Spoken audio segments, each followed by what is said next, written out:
내란 특별검사팀이 한덕수 전 국무총리에 대한 강제 수사에 착수했습니다.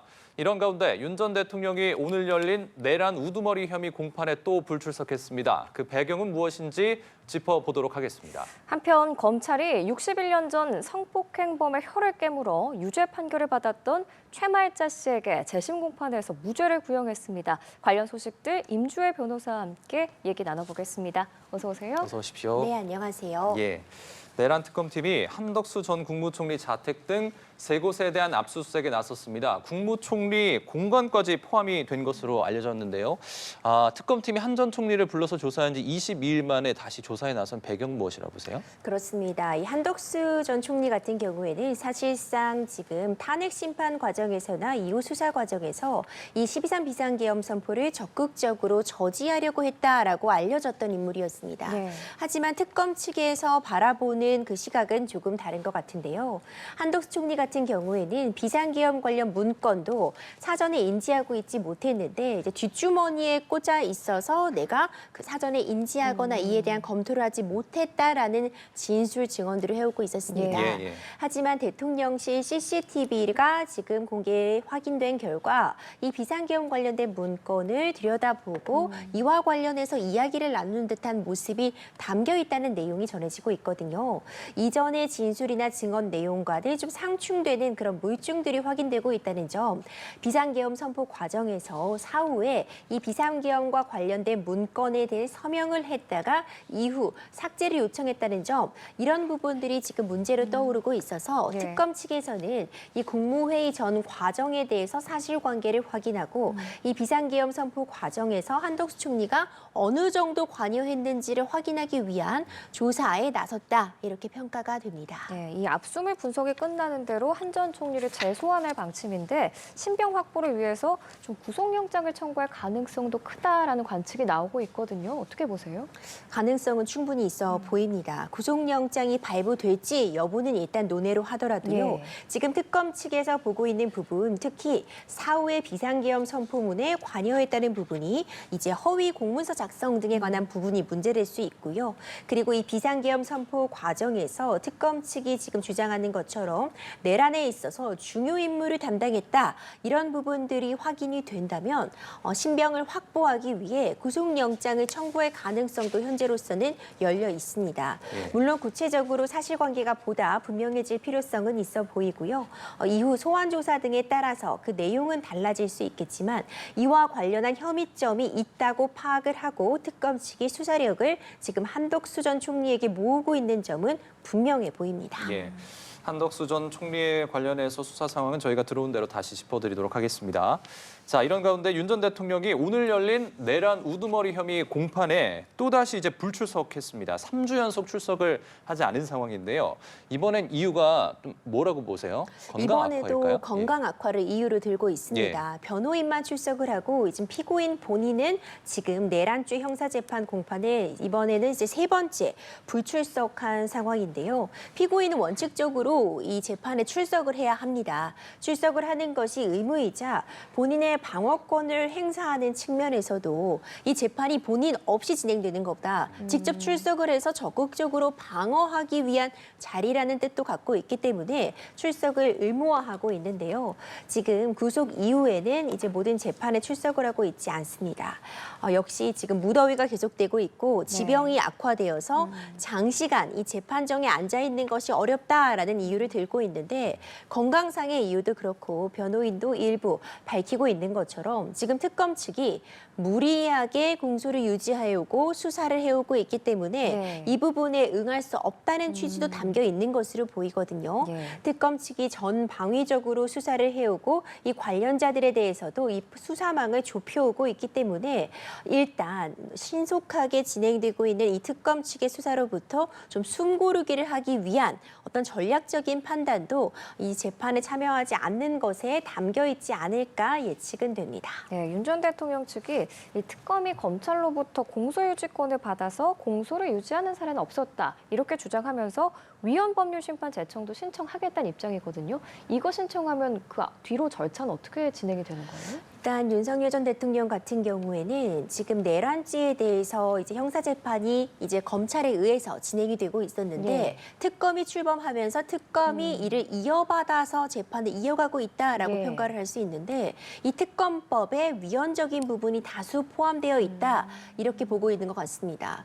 그러니까 정확한 법적인 근거 없이 이어받아서 공소를 유지해 오고 전방위적으로 이렇게 피고인을 압박하는 것이 문제 있다라는 취지인데요. 특히 지금 주장하고 있는 부분이 특검 측에서 이미 내란죄로 형사재판이 진행 중인데 훨씬 더 지엽적이라고 볼 수 있는 쟁점, 사실상 중복되는 쟁점이라고 보여지는 뭐 허위 공문서 작성에 관여한 부분이라던가 직권 남용 혐의 같은 것을 통해 무리하게 다시 인신을 구속했고 이와 관련된 불법적인 수사에 응할 수 없다라는 취지가 지금 사실상 위헌법률 심판 제청 신청이라던가 그 외에 지금 재판에 불출석하는 이유로도 읽혀집니다.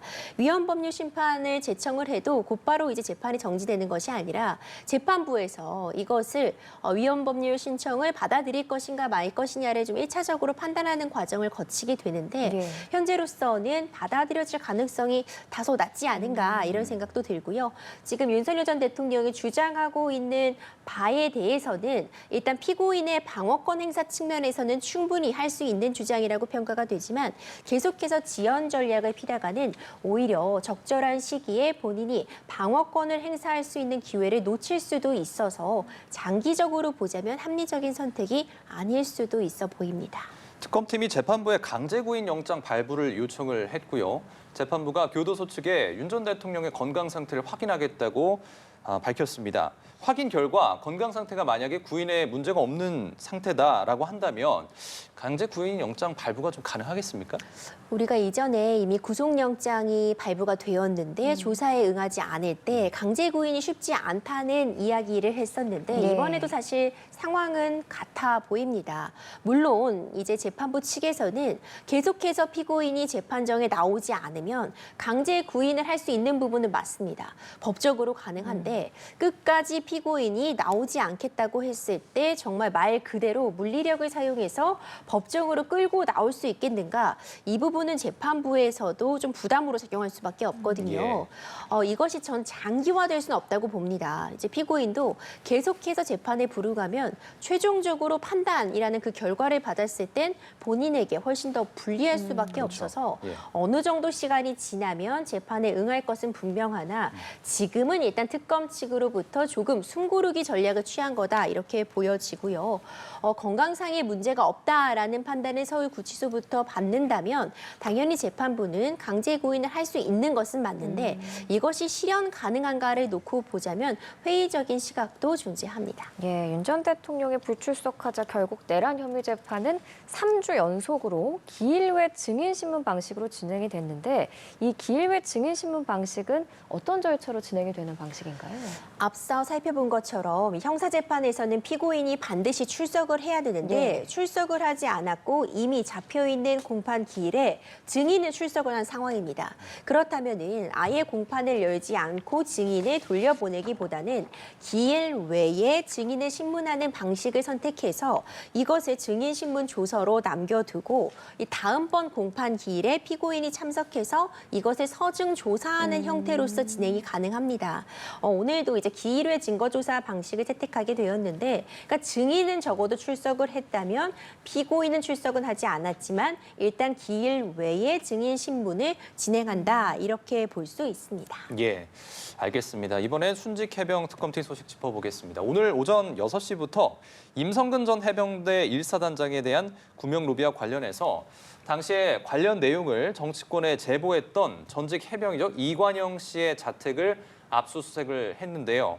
참고인 신분인데도 압수수색이 진행된 이유는 뭐라고 봐야 할까요? 그렇습니다. 지금 이 구명 로비와 관련해서 최초의 언론에 이제 제보를 한 당사자기도 한데 그 제보 이후에는 이것이 조작되었다고 또 입장을 번복한 대상이기도 합니다. 예. 지금 순직 해병 특검과 관련해서 이른바 멋진 해병이라는 단체 창에서 임성근 전 사단장에 대한 뭐 구명 로비 운동이 있었다라는 부분들이 지금 사실관계가 확인돼야 되는 부분인데 이 해당 해당 단체창에 참여하고 있었던 인물이기도 합니다. 예. 그렇기 때문에 사실 특검 입장에서는 전후 사정을 가장 잘 아는 당사자다 이렇게 평가한 것으로 보여지고요.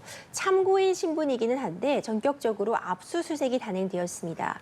이에 대해서 이관영 씨 같은 경우에도 지금 특검 측의 수사에 성실히 협조를 하고 있음에도 불구하고 이렇게 강제적인 방식, 압수수색을 동원한 것에 대해서는 좀 유감이다라는 입장을 좀 표명하고 있는 것으로 보여지거든요. 예. 아마도 특검 측에서는 지금 이관영 씨의 진술이 일부 바뀐 사정이라던가 지금 굉장히 재빠르게 증거 인멸의 우려가 높기 때문에 빠르게 어떤 물증 등을 확보할 필요성이 있다고 판단을 한 것 같습니다. 네. 자택에서 휴대전화나 USB 같은 부분들이 확보된 것으로 보이는데 이것에 대한 어떤 분류 작업 내지는 이제 분석 작업이 있을 것이라고 보고요.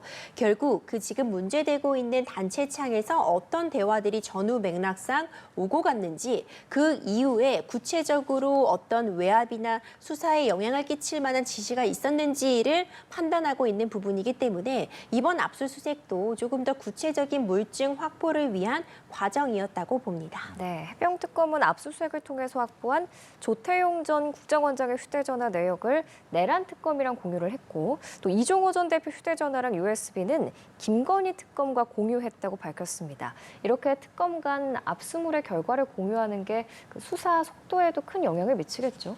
그렇죠. 지금 세 개의 특검이 동시에 진행되고 있기 때문에 자칫 잘못하다가는 뭐 수사의 어떤 속도전으로서 서로 경쟁하는 모양새를 보인다거나 아니면 누가 먼저 신병을 확보하느냐를 놓고 경쟁하는 그런 모습을 보인다면 사실 국민들의 지지를 받기 어려울 겁니다.